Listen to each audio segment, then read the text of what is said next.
Hi friends, Big Boss season 7 നേരായ നെറിയായ വാർത്താ വിശേഷങ്ങളിലേക്ക് നിങ്ങൾക്ക് ഏവർക്കും സ്വാഗതം. ഇന്നലെ സീസണിലെ ആദ്യ ദിവസമായിരുന്നു. കണ്ടൻസുകൾ നമ്മുടെ മുന്നിലേക്ക് ബിഗ് ബോസ് തന്നു. ഓരോരുത്തരായി കടന്നു വന്നു. കഴിഞ്ഞ സീസണിൻ്റെ തുടക്കത്തിൽ നിന്നും വ്യത്യസ്തമായ രീതിയിൽ, മനോഹരമായ രീതിയിൽ കാഴ്ചവെക്കാൻ ബിഗ് ബോസിന് കഴിഞ്ഞു. ബിഗ് ബോസ് ആദ്യമേ നിങ്ങൾക്കൊരു സല്യൂട്ട് തരട്ടെ. ബിഗ് ബോസ് നല്ല പണിയെടുത്തു. പിന്നെ അതുപോലെ തന്നെ ആങ്കർ മോഹൻലാൽ അതിഗംഭീര പെർഫോമൻസ് ആണ് കാഴ്ചവെച്ചത്. മോഹൻലാൽ എന്ന മഹാനടനെ കുറ്റം പറയുന്ന ചിലർ ഇന്നലത്തെ എപ്പിസോഡ് കണ്ടാൽ മോഹൻലാലിൻ്റെ കഴിവ്, അഭിനയിക്കാനുള്ള ആ പാടവം എന്താണെന്ന് മനസ്സിലാവും. ആ സ്റ്റൈൽ, എൻ്റെ പൊന്നു തമ്പുരാനെ, വല്ലാത്ത പെർഫോമൻസ് ആയിരുന്നു. അതുപോലെ തന്നെ കോസ്റ്റ്യൂം, മോഹൻലാലിൻ്റെ കോസ്റ്റ്യൂം സൂപ്പറായിരുന്നു. പിന്നെ ബിഗ് ബോസിൻ്റെ ഹൗസിനെ പറ്റി പറയുകയാണെങ്കിൽ പറയാൻ വാക്കില്ല.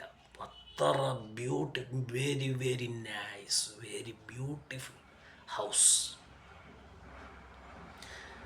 ഓരോ കണ്ടൻസിനും അങ്ങോട്ടും ഇങ്ങോട്ടും കാണത്തക്ക രീതിയിലുള്ള റൂം, വായുവും വെളിച്ചവും കടന്നു വരുന്ന രീതിയിലുള്ള റൂമുകൾ. ജയിലാണെങ്കിൽ വ്യത്യസ്തം, കഴിഞ്ഞ സീസണിനേക്കാൾ വ്യത്യസ്തമായ ജയിൽ. ഓരോന്നും ഒന്നിനൊന്ന് മെച്ചം. സൂപ്പർ. ഒരു കുഴപ്പമേ തോന്നിയുള്ളൂ. എന്താണെന്നറിയാമോ? ബിഗ് ബോസിൻ്റെ ആ സൗണ്ട് ഗാംഭീര്യം അല്പം കുറഞ്ഞു എന്നൊരു സംശയം ഉണ്ടായി. ബിഗ് ബോസ് ആങ്കറിനേക്കാളും കണ്ടൻസുകളെക്കാളും എല്ലാവരെക്കാളും മുകളിലാണ് ബിഗ് ബോസ് എന്ന് പറയുന്നത്. അപ്പോൾ ബിഗ് ബോസിൻ്റെ സൗണ്ട്, അതിൻ്റെ ഗാംഭീര്യം കുറച്ച് മെച്ചപ്പെടുത്തണമെന്ന് തോന്നി.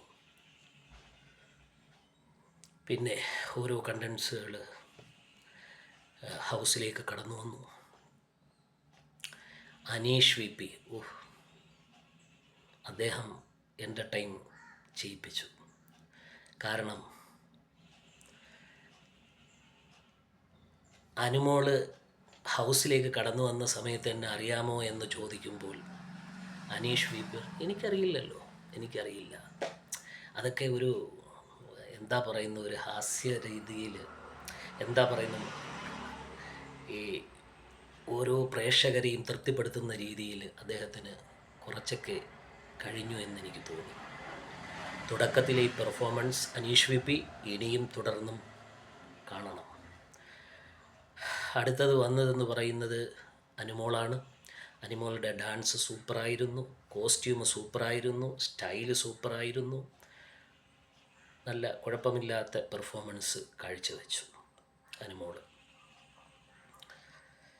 പിന്നെ അതേപോലെ തന്നെ ആര്യനായിരുന്നു. പിന്നെ അനുമോൾക്ക് ശേഷം വന്നത് ആര്യൻ്റെ ആ ലുക്ക്, കിട്ടില്ലൻ സ്റ്റൈൽ, എക്സ്പ്രഷൻ സൂപ്പർ. പിന്നെ അടുത്ത് വന്നത് കലാഭവൻ സരികയാണ്.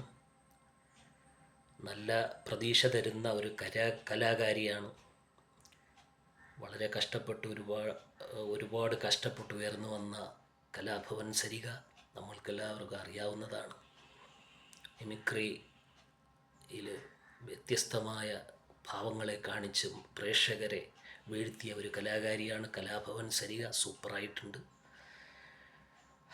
ഒരു മീഡിയം രീതിയിൽ പെർഫോമൻസ് കാഴ്ചവെക്കാൻ ഇന്നലെ കഴിഞ്ഞു. തുടർന്നുള്ള ദിവസങ്ങളിൽ കൂടുതൽ ജനങ്ങൾ, പ്രേക്ഷകർ പ്രതീക്ഷിക്കുന്നുണ്ട്.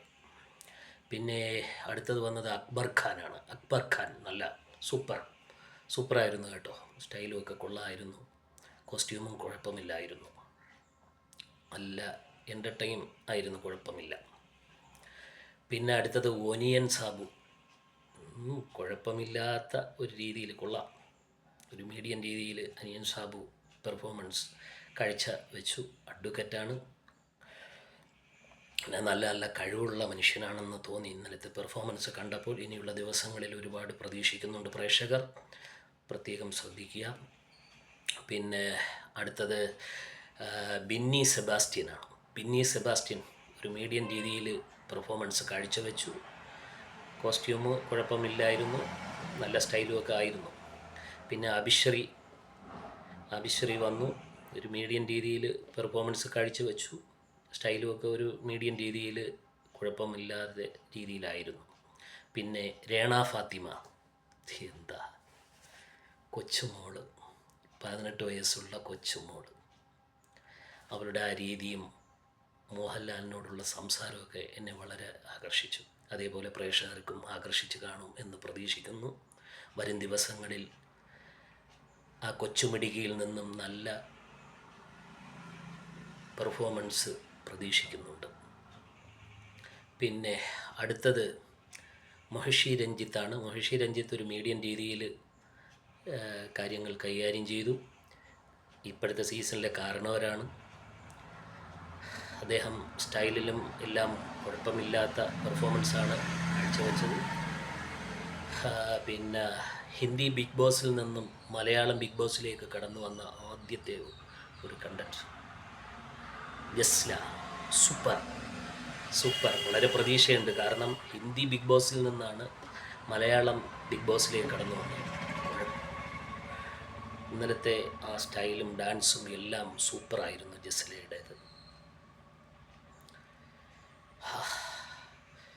പിന്നെ വന്നത് ആങ്കർ സരികയാണ്. ആങ്കർ സരിക വളരെ പ്രതീക്ഷയുള്ളൊരു കണ്ടൻസനാണ്. അപ്പോൾ കാരണം ആങ്കർ സരിക നല്ല കോൺഫിഡൻസ് ഇന്നലെ കാണിച്ചു. അതേപോലെ തുടർന്നുള്ള ദിവസങ്ങളിലും ആങ്കർ സരിക നല്ല പെർഫോമൻസ് കാഴ്ചവെക്കുമെന്ന് പ്രതീക്ഷിക്കുന്നു. നല്ല കഴിവുള്ള ഒരു ആങ്കറാണ്. പിന്നെ അടുത്തത് ഷാനവാസിനെ പറ്റി ഞാൻ പറയേണ്ട കാര്യമില്ലല്ലോ. പ്രൊഫൈലൊക്കെ സൂപ്പറാണ് കേട്ടോ. ഷാനവാസിൻ്റെ പ്രൊഫൈല് സൂപ്പർ പെർഫോമൻസാണ് ഷാനവാസിൻ്റെ ഇന്നലത്തെ. ഗംഭീരം എന്ന് പറയാം, അതിഗംഭീരം എന്ന് പറയാം. അത്രത്തോളം നല്ലൊരു പെർഫോമൻസാണ് ഷാനവാസ് ഇന്നലെ കാഴ്ചവെച്ചത്. ഇന്ദ്രൻ എന്നാണ് അദ്ദേഹത്തിന് ആ സൂപ്പർ സ്റ്റാർ പദവി, ഇന്ദ്രൻ എന്നുള്ള റോൾ ചെയ്ത സൂപ്പർ സ്റ്റാർ പദവിയുള്ള ഒരു മനുഷ്യനാണ് അദ്ദേഹം. വരും ദിവസങ്ങളിൽ അദ്ദേഹത്തിൻ്റെ യഥാർത്ഥ പെർഫോമൻസ് കാഴ്ചവെക്കുമെന്ന് പ്രതീക്ഷിക്കുന്നു. പിന്നെ അടുത്തത് നവീൻ, പൂച്ച കടിച്ചു മാന്തു എന്നൊക്കെയാണ് മോഹൻലാൽ എന്ന ആങ്കറിനോട് പറഞ്ഞത്. നമ്മൾ കണ്ടതാണ്. അദ്ദേഹം നല്ല ഒരു പെർഫോമൻസാണ് ഇന്നലത്തെ ദിവസം കാഴ്ചവെച്ചത്. ഇനിയുള്ള ദിവസങ്ങളിലും വലിയ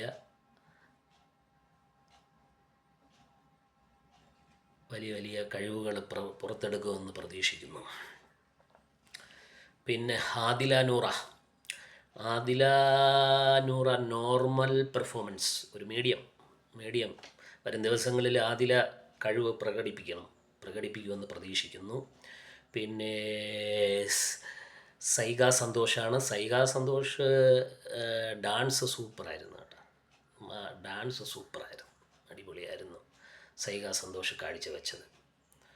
പിന്നെ അടുത്തത് രേണുസുതി. സോഷ്യൽ മീഡിയ തുറന്നാൽ രേണുസുതിയെ കാണാത്തവരായി ആരും കാണില്ല. കാരണം അത്രത്തോളം ഫേമസാണ് രേണുസുതി. അപ്പോൾ രേണുസുതി ഇന്നലെ ഒരു പോയിൻ്റ് പറഞ്ഞു, കയറി വന്നപ്പോൾ സുധിച്ചേട്ടാ ഞാൻ വന്നിരിക്കുന്നു, സുധിച്ചേട്ടാ ഞാൻ വന്നിരിക്കുന്നു. എന്നായാലും അത് കൂടുതലെടുത്ത് അലക്കണ്ട എന്നാണ് എൻ്റെ ഒരു അഭിപ്രായം. കാരണം അവരവരുടെ കഴിവുകൾ പ്രദർശിപ്പിക്കുക. സുധിച്ചേട്ടൻ ഉണ്ട് എന്നും സുധിച്ചേട്ടനാണ് ഭർത്താവെന്നും എല്ലാവർക്കും അറിയാം. അതിപ്പോഴും ഇങ്ങനെ ആയിരിക്കും നല്ലതെന്നാണ് എൻ്റെ ഒരു അഭിപ്രായം. നിങ്ങൾക്കോ? നിങ്ങളുടെ അഭിപ്രായം ഇതിന് താഴ്ഭാഗത്തിൻ്റെ കമൻറ്റ് ബോക്സിൽ രേഖപ്പെടുത്തണം. അങ്ങനെ എല്ലാ കണ്ടൻസും നമ്മളുടെ ബിഗ് ബോസിലേക്ക് കടന്നു വന്നു. ഇനിയുള്ള ദിവസങ്ങളിൽ എന്ത് സംഭവിക്കും നമുക്ക് കണ്ടിരിക്കാം. നിങ്ങൾ സബ്സ്ക്രൈബ് ചെയ്യണം. സബ്സ്ക്രൈബ് ചെയ്യാത്തവർ സബ്സ്ക്രൈബ് ചെയ്യണം കേട്ടോ. Okay, by.